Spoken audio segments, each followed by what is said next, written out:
All right, those of you who have heard me talk about websites before know that I have strong opinions about who DIY website builders like Squarespace or Wix are a good fit for and who they are not a good fit for. So if you're someone who has decided that one of those tools is what makes the most sense for your business or for your client's business, the next question is, how can you make sure that you build the best site possible with the tool that you're working with? Which is another way of saying, how will you make sure that the website that you build doesn't look exactly like the thousands, if not millions of other websites that are using that same tool or that same template? So the reason that this can matter so much is that if your business's website was built with a DIY site builder without very many changes made to it, visitors will notice. They probably won't literally think to themselves, oh, this was built in 2 days with this Wix template. But whether it's conscious or subconscious, they likely will perceive that it was built relatively quickly and on a tight budget.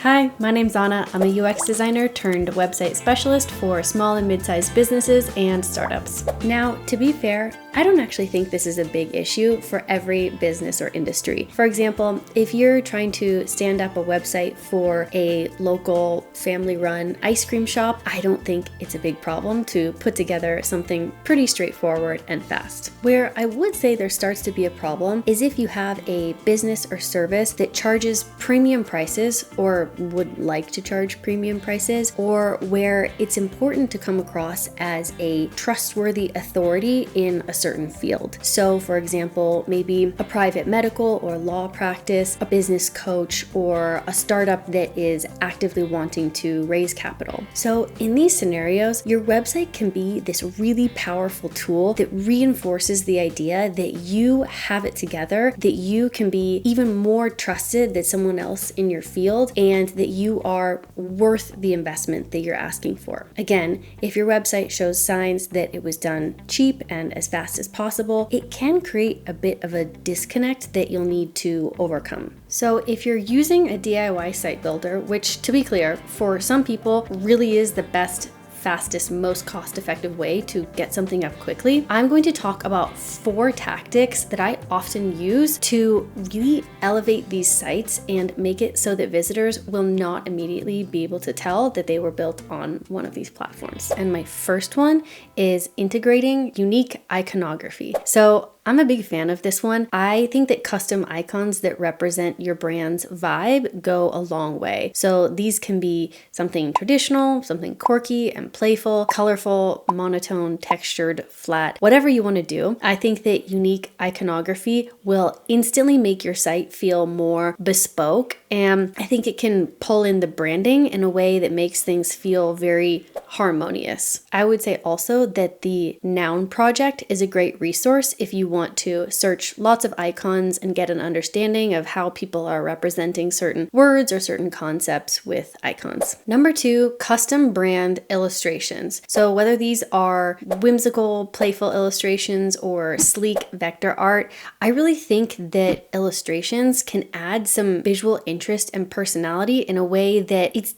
difficult to achieve with just photography, in my opinion. So in this example, with this tutoring website, we introduced brand illustrations to add some visual interest and give the brand some friendliness in life that we felt like was missing before. And I think it worked pretty well. If you're thinking to yourself, oh great, I'm not an artist, this isn't gonna work for me, don't worry, there's some very helpful tools out there for generating illustrations. UnDraw and Vision Electric are 2 of my go-tos, so I would definitely check those out. Ideally, it's great to work with a brand designer to make sure that they're truly custom and representative of your brand, but there's also great tools out there to help you get around this.